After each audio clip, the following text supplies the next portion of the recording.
So when Burst was really big, right? Like, I had a few. This one's good too. I had several temps who were like passing out cards, right? Because they had affiliate links, right? Burst, yeah, the for QR codes for all their products. And I was like, you don't get to do that in an office. Not my office. This is my office I own. Like, I get you think you're an independent business owner in this like pseudo MLM thing going on here, but like, I don't mind if you did it if you told me before.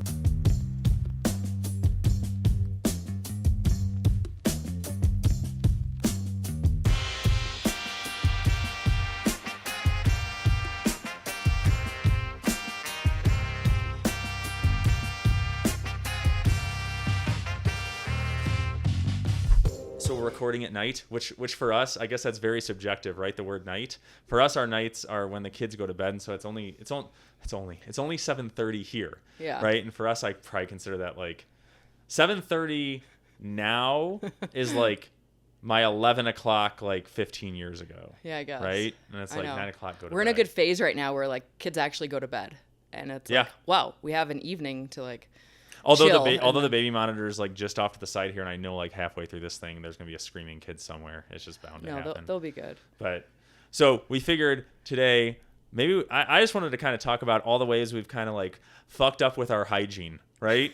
Not us doing hygiene, but hygienists that we've hired. I looked back at it, and we had 2 startup practices, right? One started in 2017, one 2019, and I was just quickly going through my head, and I was like, how many hygienists have we had? Yeah. First, I'll just go through the ones that we've hired, and then I'll go through all the ones that have been temps, right? Oh my gosh. So hygienists we've had between the 2 offices, when I was tallying it all up, we were at about 10 hygienists in 5 years. And if that was 10 hygienists and it was huge offices, that makes sense. But that was usually just a capacity of 1 to 1.5 hygienists. So it's not like we were crushing it with we're like, we need another hygienist. We have like 4 capacity. Yeah. No.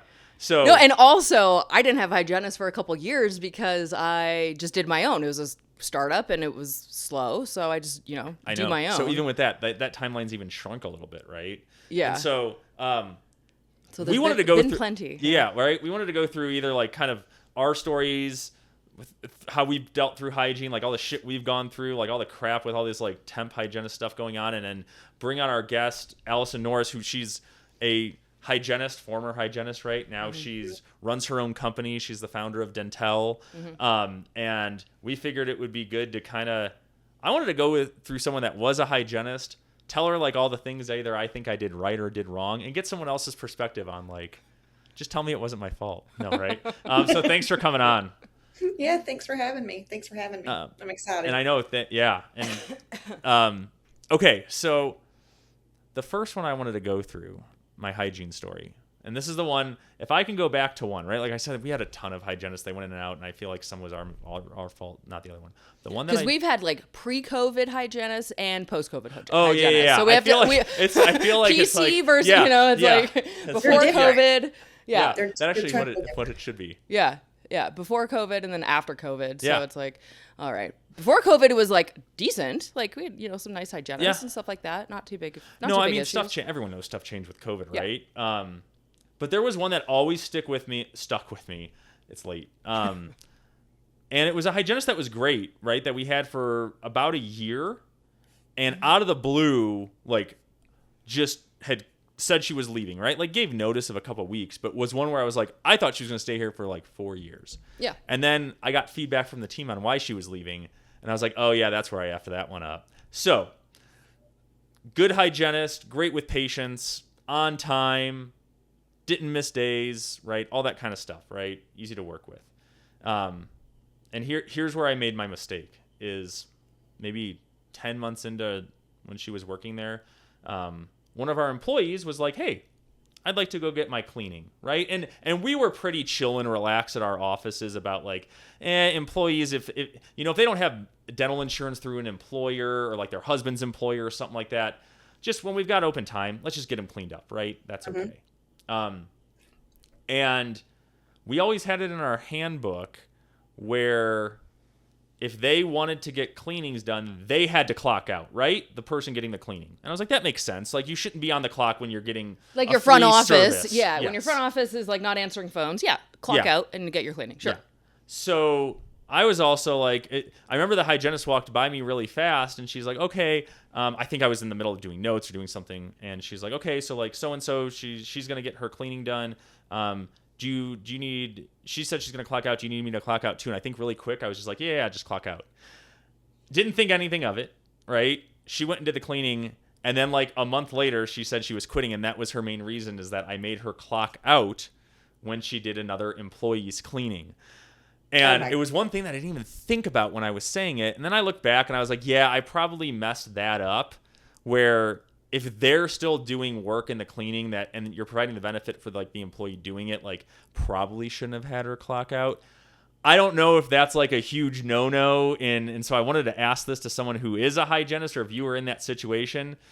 I feel like she should have talked to me about it before, like leaving. Like I feel like that could have been nice to just let me know, because it was a little like passive on like, I don't know if she, whatever, but how big of a mistake did I just make on that one? I don't think it's really that big of a deal. I mean, I honestly, like, if I'm just being honest, I think maybe she was just looking for an excuse, because that's not really like, that's not a big deal. I mean, like if it was, I don't know. I'm trying to get into the mind of a hygienist right now, and the current hygienists are a lot different than hygienists were. Let's call them post COVID versus pre COVID, right? Yeah. And I feel like pre-COVID hygienist, was this a pre-COVID or a post-COVID? I can't remember. Post. Post. Yeah. Okay, so post-COVID, they're a lot more high maintenance. And so maybe you were in the wrong. But my God, like you can't like. Well, the thing on my end, it wasn't like super. I mean, you can't like. It's not like we had a huge office, so it's not like it was a weekly thing, right? And honestly, like looking back, if I knew, and I probably as like the leader of the practice should have paid more attention to like, do I think that would have bothered her? Because I kind of just said it in passing, like, But you can't like walk on eggshells around your team, right? Like you can't. Yeah. I mean. Yeah. I mean, I don't know. Oh, and that's how I feel like a lot of owners, in one sense, kind of feel like they have to right now, like post-COVID with hygienists. Like, I feel like there's always that, like, we know we can't find them, and there's always that little fear of, like, are they going to leave? Are they going to leave? So then there's this power dynamic struggle, right, where it used to be, like, I'm comfortable telling the hygienist, you need to increase your fluoride, right, acceptance, right? Like, how are we saying this? Let's work on it together. Let's see if it gets better. Or, like, our perio diagnosis is 10%. Like, there's no way it should be that low. And just being a lot more upfront, and maybe not aggressive, but just direct, right? Because you're like, okay, then we'll work together. And you know what? If she's not good, then I know I've got someone else that is waiting in the wings. Man, I remember, what was it, 10 years ago when one of the consultants, it was Chris Phelps, right? When he would do he taught us at one course his whole like recruiting, right? And how he would bring in team members, right? And he would have this big ordeal where it was like he'd put out an ad, right, on Indeed, get 50 applicants, right? It was like way more than that. Oh, like 100, right? Yeah. Most of them all good, right? To the point where he was like, okay, so then on a Saturday or whatever it was, I would have all of them come to the office. I'd get to watch them interact. Yeah, you'd be able to have like a group interview. It's like I can't even get like one or two. So he had this big process, and we were like, "Oh man, this is sweet. Like you're picking the cream of the crop every time." Yeah. And then after COVID, and especially with hygienists, you're literally like, where does this hygienist live personally, so I can just go and knock on their door, right? Like I need to try to find someone, or I need to steal this from a different office, right? Like that happened to us so many times, where that was happening too. And so this whole power dynamic, I think, had switched, and then so. The other thing we were dealing with, and maybe you can help us coach through how I should say this, or how I should deal with this current situation. Okay. But we just had our team meeting, right? We do like a monthly team meeting. I mean, are they effective as they should be? Maybe not. But the one thing we were going over, and it's our DSO is making a strong push in 2026 as one of their, big strategic goals is working on hygiene and making sure it's productive, right? And so they have, I don't know if it's $1,300, let's just say around there on average, they want the hygienist to produce adjusted production, right, not gross, for the day. And at our offices, we were pretty weak in those, and it was a combination of a couple things. It was either patients canceling at the last minute. So like that's really not on the hygienist, right? Or the other issue was just, perio diagnosis, kind of what we're doing, not using the adjunctive services that we have. Like we have soft tissue laser, right? And not doing 43, 46s and kind of doing more of that protocol when someone's just like a bloody prophy. Right. And so I let the team know that. And of course, because there's that power struggle, I'm sure I was quivering while I was saying, because like, shit, if I say something like too aggressive, they're going to be like, this is now corporate and I want to leave, right? So I was like tiptoeing through it. And I had mentioned a couple things that we needed to work on, like the 43, 46s and stuff. And I could tell that they understood it. I didn't get the vibe they really wanted to do it, though. And so the main thing was like, we need to increase, what we're doing at the office. And that means like, it doesn't mean like misdiagnosing or overdiagnosing, but just making sure like if someone's a bloody prophy, like we're doing the protocol that we have set up that's within the standard of care, right? Right. And so I just got the pushback from them. I'm like, well, we're already kind of doing that. And I was like, oh man. So I don't know. I know Alex, I think you have your pre-COVID way of doing stuff, which would just be direct. But what do you think, what should I do to get my hygienists to produce more? So how's your DSO set up? Because do y'all have hygiene directors? Because in my opinion, that would fall on the hygiene director to make sure that they're educating these hygienists and making them stay up to speed. And,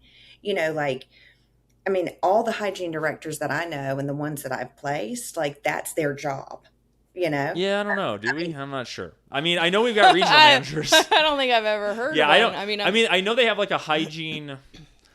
I know they have like CE that the hygienist can go to and learn that. They don't really have anyone that's local because they're not like an MB2 where they have 800 offices or a Heartland, right? Yeah. Like they're on a smaller to mid tier. So like, in Colorado, we might have, I don't know, guesstimating 7 or 8 offices. So like, I don't know if it makes sense for them to have a in-state hygiene director, right? Usually it just goes to the regional manager, and that's the problem is like the regional manager isn't a hygienist. So like, but also it doesn't have to be like I'm sure you're going to say like, it doesn't have to be in like hands on. No, like, it someone doesn't. can do a Zoom meeting and tell them like, hey, this is the importance of this. Right. I think that maybe you could approach this from a like trying to make it not fun, but where back when I was practicing, the thought of me being able to grow and professionally was fun for me. That was like really exciting for me to be able to say that I was learning something new. And everyone that I know, like hygienists that are given those opportunities, they jump at it. So I'm wondering if maybe it's just the way that it's being presented. So like if you're presenting it like, here's the numbers, we need to increase these. Okay. So they're going to automatically be on defense and be like, oh, wait, like now I'm the salesperson, right? But if you present it like, what we need to do is we need to provide the most comprehensive care for our patients, so that we're not practicing supervised negligence, and say, when you have a healthy patient come in, and then maybe like have like a little mind map thing or something where like, okay, if they're healthy and they have no bleeding, they're a 1110. If they have some inflammation, but they don't have bone loss and they don't need, scaling and root planing, then they're going to need a 43, 46. And then, like maybe if there's like some kind of flow chart or something that way, and then maybe also incentivizing them as well. Like if you incentivize them, like, well, no, because then they might feel like some of those hygienists do it. That one DSO that like charges an arm and a leg per arrest and carpule or whatever. I can't remember. Yeah. But so you don't want them to make them feel that way. But I mean, our buddy would do like hygiene bonuses, but Alex, like okay, so when you started to say the flows chart stuff, I saw Alex look. I gave him an evil eye because I'm like, did you bring that up? Because I've written it out. Like back when I was practicing, had my offices and stuff. Yeah, we had a full on protocol of like, this is what it is. there wasn't like an I don't know. It was like, Right. here are the rules, and this is what we have to do. And here's the protocol, the 4346, and we do laser, and we do fluoride, and we do Right. this, and we have them come back in 4 weeks or whatever, and then we do this, and then like that was Yeah. the schedule of It was of standardized. events. It was calibrated too. Yeah. And so like, yeah. This is just another great example of like a couple things.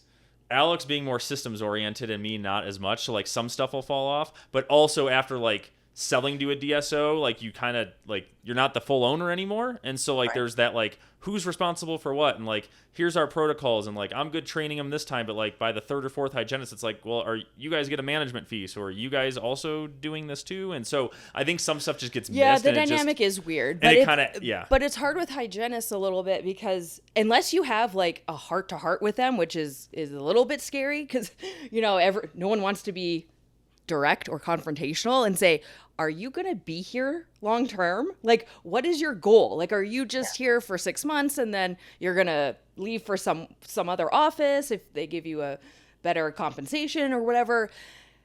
Because like, yeah, you want to put in time and effort and training and all of that into this person, but at the same time, it's like, how many times am I going to have to just do this again?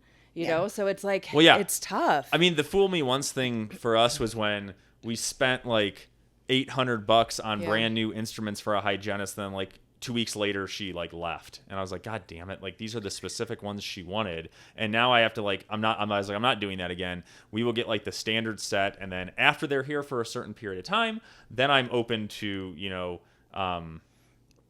getting specific things they want, right? And so, I mean, I think it just goes back to like no one likes to have the hard conversation. Yeah. If you like our podcast, check out Alex's newsletter, Just 2 Minutes. It's full of great advice, which makes sense considering it's her thoughts and not me sidetracking her every 2 seconds. You can subscribe at coupleofdentists.com. The link is in the show notes. Now, back to the pod. I think honestly that this is a conversation that y'all need to have with the hygiene director, or maybe talk with like whoever, talk with the COO or whoever. I don't know which DSO y'all sold to, but because really your hygiene director should be the one that is in there really focusing with these hygienists. And I don't care if she's not in the same state, because you only have 7 practices. She can come in for her, from another state for her region.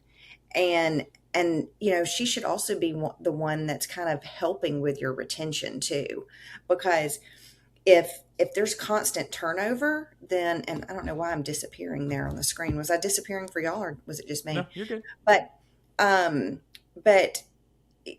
lot of times if you have that turnover like that, then there's, I know it's not you guys. You guys are too nice.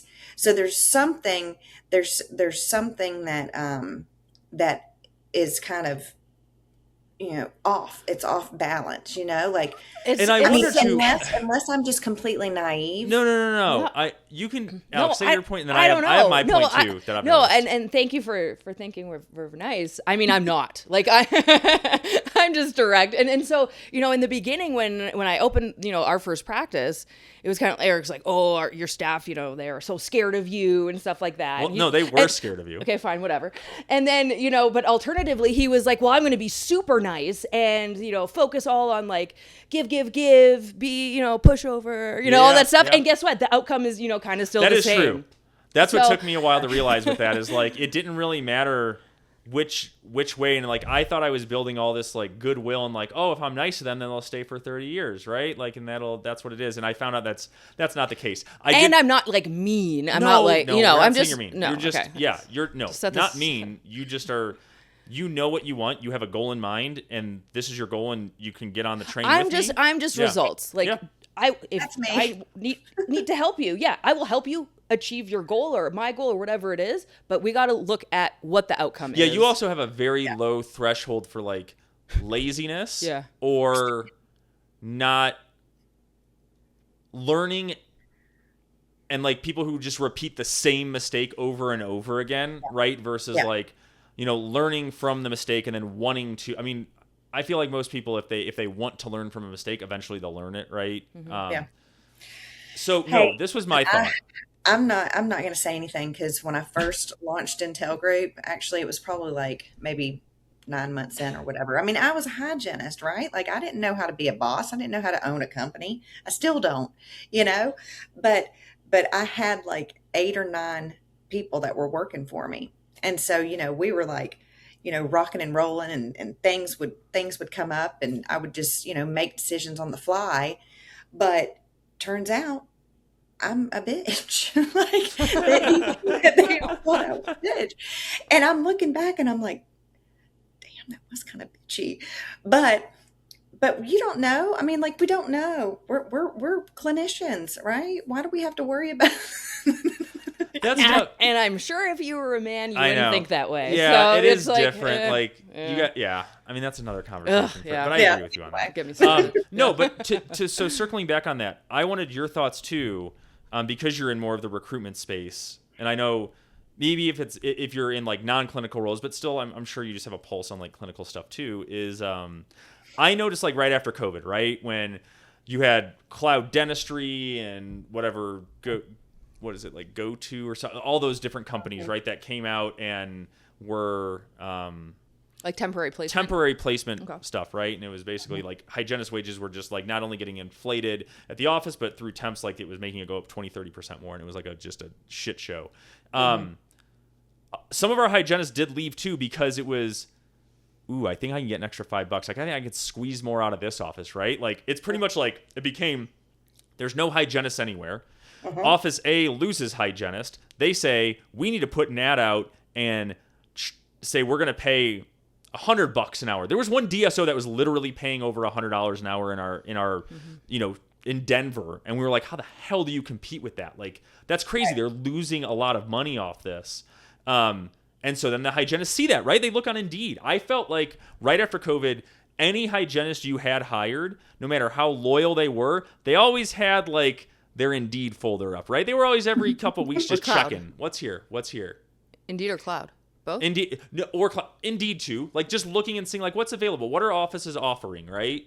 And then Cloud just made it worse too. Yeah. But I feel like over the last year or so, I feel like wages have stabilized. I don't see them continually rising up and up like they were after COVID because I'm not hearing from my hygienists that we've had now, which I'm probably jinxing it now and they'll both leave on Monday.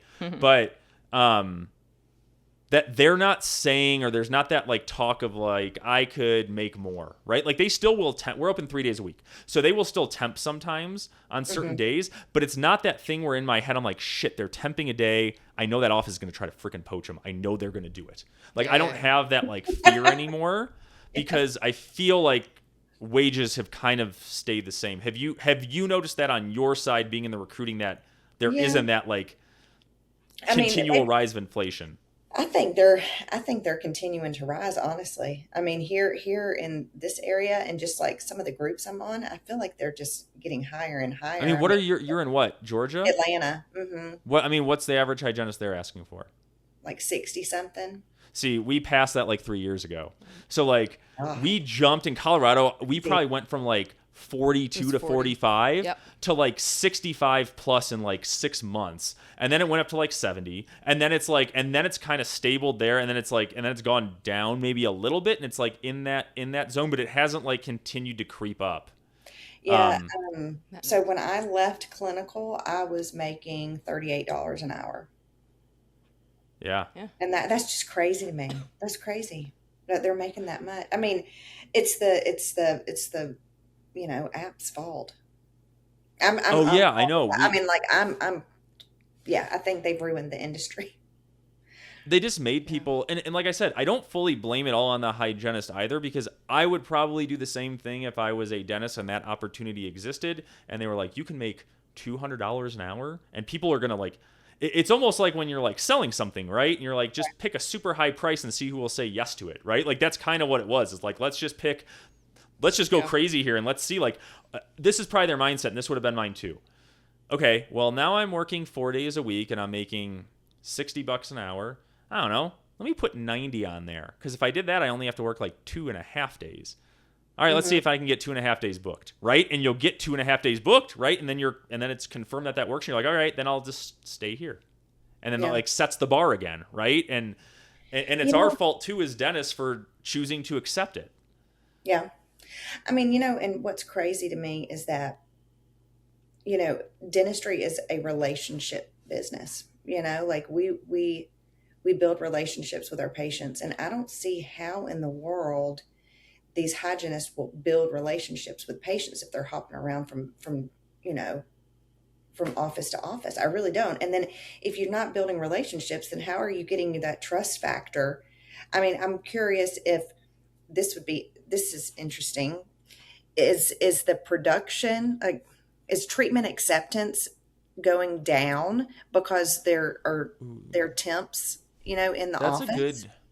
that's a good question. I would think it So depends probably how you utilize your hygienist, right? If you use them as just like, Yeah. So I know when we had temps in, it was a lot more work on the dentist. Like we would have to go in, prep the patient, do all of this because the hygienist would be like, I don't know how to use this, and I don't know how to do this, and the it's first like 15 minutes freaking suck because this is what I'll let you continue here, but I'm gonna go on a little bit of a rant. Yeah. The worst was, if it was like on cloud or whatever, right? Like they're scheduled for 7 a.m. First off, they're not gonna come in 10 minutes before, right? They're gonna come in right at 7 when your first patient is. They don't know how to use. There's a chance they don't know Open Dental. For us, they might not know SoPro, right, or whatever your imaging software is. They don't know how to use, your mouthwatch camera, and then you have to train them for like 15 minutes on that, right? Or then they come in and you get. For us, we don't have overhead lights in our room, right? Like we have portable X-rays and we have loops and lights, and we have extra ones, but our assistants use them too. And with the hygienist, it was 50-50 on if they had loops and. If they had lights. We would put. So we had some stuff for them, but then that was like another piece that you had to do. And then you had certain hygienists too that would come in and they would be like, I don't do X-rays. And it's like, okay, you don't do X-rays? Like, okay. Like, I don't know how to use the X-ray, right? Or I don't know how to use a Nomad. So you ended up spending like, you started the day late, and then you also didn't know if the hygienist was quick or slow, right? Because then they also don't know how to check out patients. So like the whole process is just, it stresses everyone out. The front's pissed, the assistants are pissed because they're training someone. They have to do more work. The dentist doesn't get like, they don't get the patient like kind of prepped by the hygienist, right? That they've known, the hygienist they've seen for 10 years who they trust now, and is finally like, yeah, that spot when I was scaling that spot on 30 on like the on that buckle that we've been watching, it looks a little bit darker there. I'm gonna have the doctor look at it, right? And like, so you don't have any of that like kind of trust built in. So when patients need treatment, they just like they snap their fit. Yep, I'm doing it, right? It messes everything up. Yeah, it's crazy to me too. Now that I'm thinking about that, because like seriously, like the one of the arguments that I hear in some of these groups all the time. And by the way, I'm not like taking sides or anything, but one of the arguments that I hear is, well, we're the ones, we're the ones that are driving production. We're the ones, speaking as a hygienist, we're the ones that are getting more crowns in the office or more veneers cases or, like, and how is that possible if they're temping? Like, I mean, no, they're not looking at that, right? They don't know how to. They're quiet. They're very quiet for the most part. I mean, I know there's some in there that talk about that they're really concerned about the patient's health, and that's great. But most of the time, it's like I'm reviewing all the charts. I'm doing all of the look at this, and you have to go fast. And you got to know what you're doing because it's like it's so stressful. And then like that argument of theirs is out the window. So. Oh yeah, if they're temping, it doesn't make any sense. They're doing like minimal stuff, not even fluoride. They're like, oh, I didn't know you guys do fluoride. I don't know, and it's like, oh, you're like the worst. Oh, but then it's the opposite too. So we've had some. So when burst was really big, right? Like, oh, I had a few. Oh, this one's good too. I had several temps who were like passing out cards, right? Because they had affiliate links, right? Burst the for QR codes for all their products, and I was like, you don't get to do that in an office. Not my office. This is my office I own. Like, I get you think you're an independent business owner in this like pseudo MLM thing going on here, but like I don't mind if you did it if you told me before. But when like I would see it, I would have to talk to them, and then they get angry, right? And they're like, well, they're not coming back. Yeah, and then they'll leave you like a bad review, right? So then you can't say anything. That one was always funny when we would see that, and then you had some that would go really over the top too, and they're like, I am a specialist in this very niche thing within hygiene. Like I do like myofunctional stuff. And I was like, I don't do that at our office. Like I'm not qualified to do that as like a general dentist, right? Mm-hmm. And they would like go into all this stuff with patients. And I was like, can you prep me before, because we're going to be referring every patient out here right now, right? And or they had their own practice on the side, right? And I was like, you're using my practice as a way to drive your own Or they're business. like, oh, this patient needs an SRP. We should refer them out. I'm like, what are you for? Like, like, I thought that was your job, you know? And it's like, no, we're doing that here. No one's getting referred out. I will do this SRP then, because you have 4 or 5 millimeter pockets. Absolutely within the scope of what you can do. I think we have a lot of PTSD, as I'm finding with all this. And this isn't, and like I said, this isn't all meant to be bad. It's not to be like just a shit on hygienist thing. And I don't want it to come across like that. Like, we also as dentists could have done a better job, or do a better job with communicating. And I think we, because of the situation at hand with just prices going up, put us in a negative mood, and we just became way shorter and way less open to like dealing with stuff. And so I think we just come in with much more of like an initial negative attitude. Yeah. No, without giving it a chance. I get it. I mean, have y'all ever sat down like with your hygienist and just kind of like talk to them openly?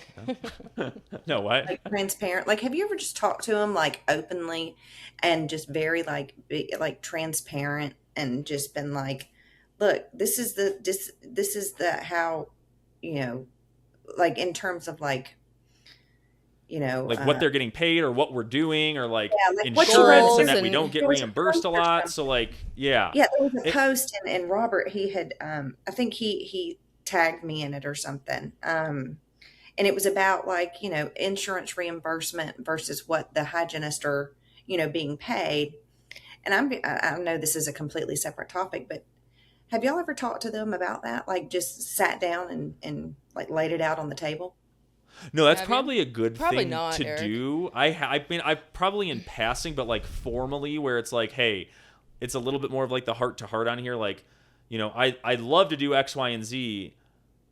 But then you see the arguments, right, in those Facebook groups, and they're like, well, then, you know, you'll see a hygienist being like, then drop insurance, and it's like, well, then we're getting way less new patients, and so then you have to go, right? So like, what do you like? What do you want? Like it's a simple answer to a complicated problem, right? That doesn't really solve it. But I mean, I think if we, I mean, I probably should do that and just say like, you know, this is what we get reimbursed for here, and here, right? Like, it sucks. I agree with it. We don't like taking it. But in order for us to have the patient flow we need to support hygienists, that's what we have to do, right? Like, there's no way around it. I mean, unless they want to pay for marketing dollars, right? I mean, like expenses, because I mean, and that's one thing that, and I think that this would be great for, you know, dentists to talk to their hygienist about. If those conversations happened, then a lot of this could just be, you know, out in the open. Because like, so I was starting this teledentistry, like before Dentele Group, well, kind of like with Dentele Group, I was starting this thing called Hygienists, and it was going to have, it was going to allow hygienists to have a little bit more power. I was, you know, working out a partnership with this scanner company. I was going to put 3D scanners in their hands. They were going to go out and, you know, do these things. Well, so they were super excited about it, thinking teledentistry, heck yeah, like I'm going to, you know, work from home and, you know, scan some teeth. And then they're like, so where are the patients? Like, well, you're going to have to get out and get your own patients. You're going to have to do some marketing of your own, do some business development of your own in order to get those patients. And then they all just stopped. Like, they just didn't want to do it anymore. And so that's what's so interesting too, because you have all these hygienists talking about wanting to practice independently. Go practice independently then. But how are you going to get your patients? Like, it's not like, you know, I mean, you see it on your end. You own a company now, right? And run it. It's like really freaking hard. Like, it's like you have to know what it entails. And I think sometimes we always get into that where it's like, we think it's easier. Like, you work at an office, you're like, this wouldn't be that hard. I could probably do it myself. But like, you don't actually know. You've never had to deal with HR. You aren't in the background when someone quits, right? Like, with no notice. And like, there's a lot of things you can see maybe the problems, but you don't have to deal with any of like the solutions and all the work that comes into it. So I think sometimes people just think it's easier than it is, right? And so I could see that. Yeah. You don't know what you don't know, right? Yeah. Oh yeah, totally. I mean, so you went in, I always wondered this too, because if you went into that teledentistry route, right? Like we know like right after COVID, like that got super hot for like a year, right? Which it made sense at the time.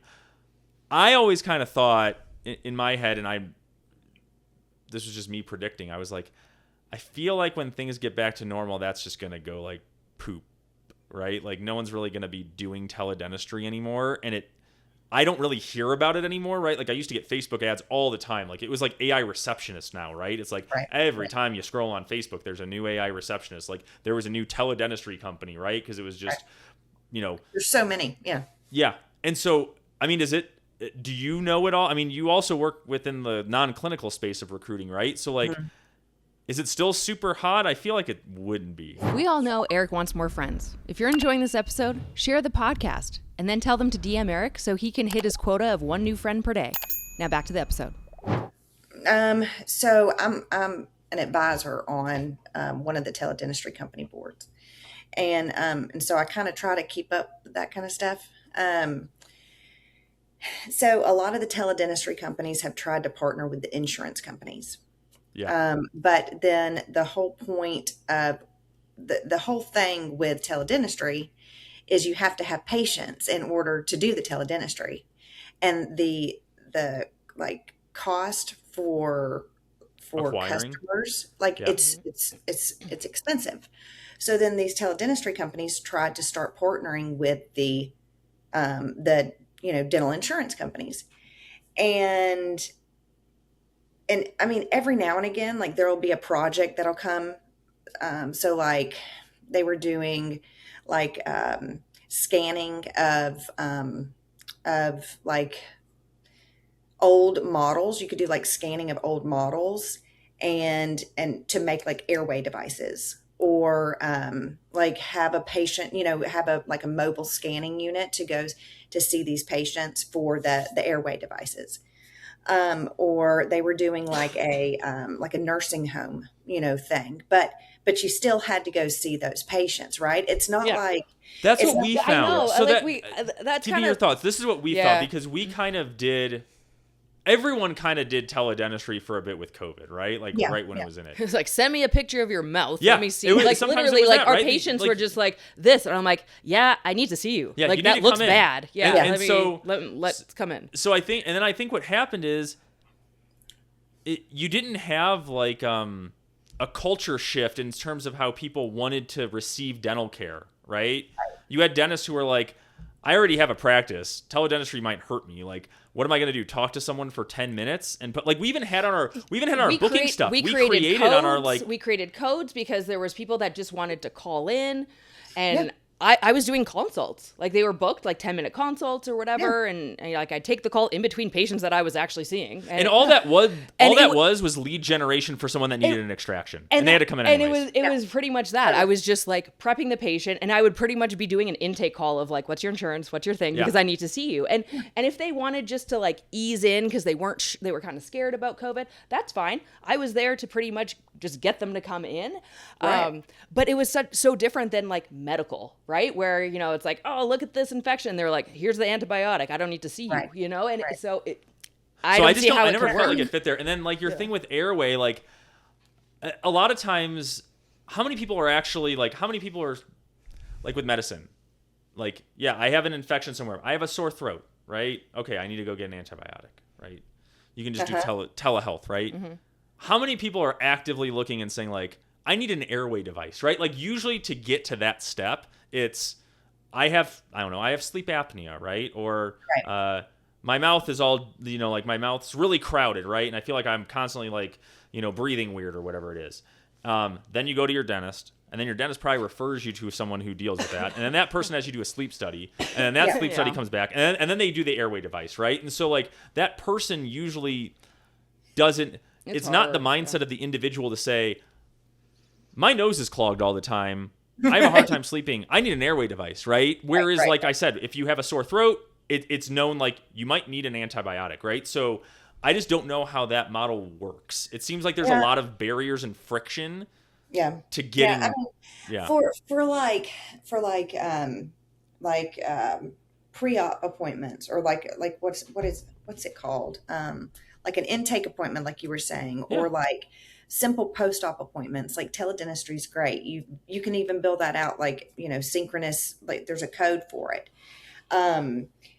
But it's not the, I mean, let me rephrase this. So there are a lot of things that are in the works and coming that could make it a lot easier for patients and for providers, like things on the phone.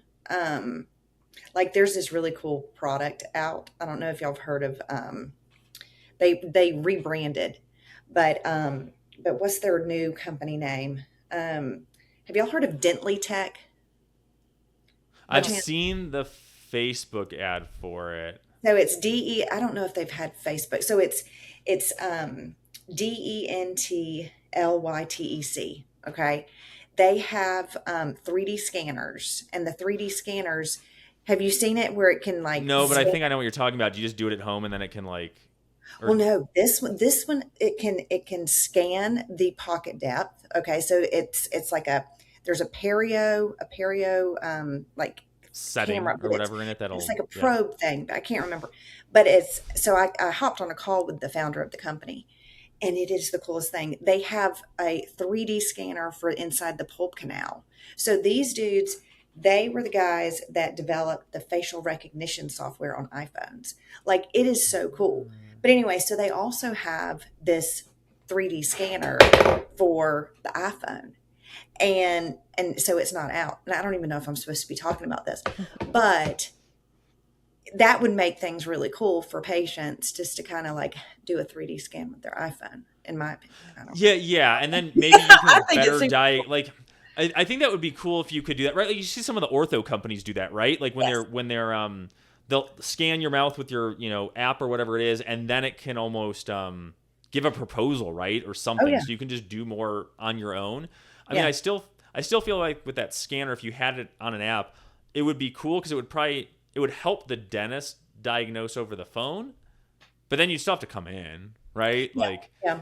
I mean, you still have to have, like, because when I was working with this orthodontic startup, the one that screwed me over, the concept was really cool. Like, we did the scanning, and then we stored their STL file. So like right after their braces came off, like your teeth are going to shift, you know, like shift happens was their, I don't even want That's to funny. advertise for this company, yeah. but it was really cool because it was a membership plan for aligners, and so, or for retainers. Okay. And so, so you would store the STL file, and then they would be able, like, anytime they lost their retainer or their dog ate it, you hopped online, ordered it, and they sent you 3. I mean, it was the coolest thing, but I don't know where I was going with that.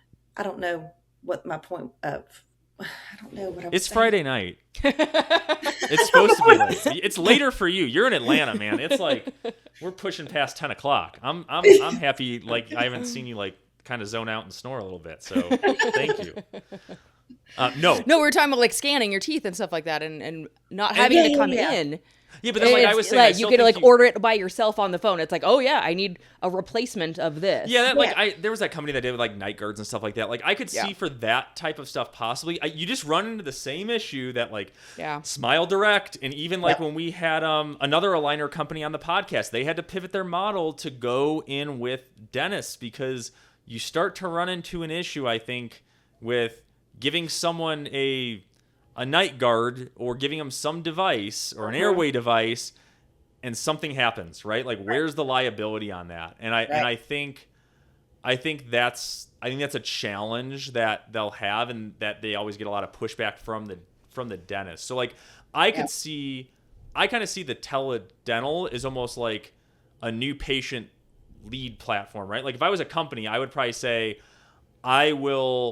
it's almost like a ZocDoc you have thing, to like right? partner with someone. It would almost be like that, where it's yeah. like how ZocDoc worked, where it was like you pay them way too much money for a new patient, and if they don't show up, you still end up paying. Like, I did not like that model, but that was just me. But almost something like that, where they're a big lead generation company, and they're getting you patients that you are now converting to your office, and so like I would pay for that, but that's kind of where I would see teledental being. Mm-hmm. I don't know. We went on some fun tangents here because I almost pronounced tangent wrong. Jeez. Picked up a weird accent there for a second. So I don't know. We went from hygiene. I guess this is what happens on a Friday night conversation. I'm sorry. Late nights. No, my late gosh, nights. no, It's all fun. Late nights with just a couple of dentists. I'm surprised. Yeah, we didn't even bring out like wine or anything like that. You kidding me? I have like my cup of tea. Do you? I don't know what's in that. She says it's tea, No, but it's probably not feeling great. yeah. Your tea? Is that what you said? Yeah. Yeah. Yeah. She says it's tea. No, That's what I'm having too. Alex's hard tea, right? Yeah. Honey flavor. Yeah, right. But no, that was fun. I feel like there's a ton of other stuff we could kind of talk about in the future, just with your knowledge in the industry and kind of. I know, we have to bring Allison back on because we need to know what happens with your hygienist. Once you talk to them. Oh yeah, once you talk to them. Yeah, all right. So have a Monday heart-to-heart. morning, I'm gonna yell at him, like Allison said. No. Very transparent, direct. No, I'll talk to him about that. Actually, we should do that. We should do a follow up and see how that works, because I think that would be good for the listeners. Is I'll do that piece and then we'll figure out how I F that one up too. That'll be fun. And how to put an ad out for new and then you can hygienist. teach us. Yeah, you can teach us a really good Indeed ad, because I'll probably need that. Yeah. Those Indeed ads, you have to put some sparkle on them, like some fluff and some. Oh, and they cost so much money. Like, Yeah. I don't know. I don't like Indeed ads. Anyway. I know. I don't know how you can make your office stand out more. I mean, it's like Everyone says the same shit. Like, we're looking for someone who's, fun, culture oriented, that just wants to be a part of the team, right? Like, we offer great hours. We have awesome patients here. And, like, if you feel like you fit that, let us know. And, like, usually there's benefits nowadays, too, right? Yep. And so, I don't know. Yeah, you need to put like some stuff about your culture and your like environment, your work environment, and like if you're posting stuff on social media, then like have a picture of you having fun, or like something fun that shows Or it that you should just guys be are like normal. Or would a hygienist just want to know? I feel like if I was a dentist, I would want to know, like, are the ops clean? Like, let me see a picture of those. Like, do those look good? Like, what technology do you have? I think Yes, totally. that would probably be like, for me, and I don't know if hygienists are like that. I think it depends on who you're looking for and if they're more into like the soft stuff or the hard stuff, right? Like, one of our hygienists, really good. She is not fluffy at all with anything. She's good with patients, but she's direct in a good way, but like nice. But like, I know if I was sending an ad out for her, she would want to know, like, do you have Cavitron? Like, do you guys have X, Y, and Z? Sure. And like, that's what I'm like. I have my check box of things I need, and like check those off, and then we're good. Like, if I said like, we every Friday we do a group hug, she'd be like, ugh, I don't want to do that. So like, so you need two ads. You need one for that type and the other for the other type. Yeah, you need to A/B test that thing. But yeah, well, thanks for coming on, and yeah, we'll do a follow up once we figure that out. Yeah, absolutely. Thanks so much for having me.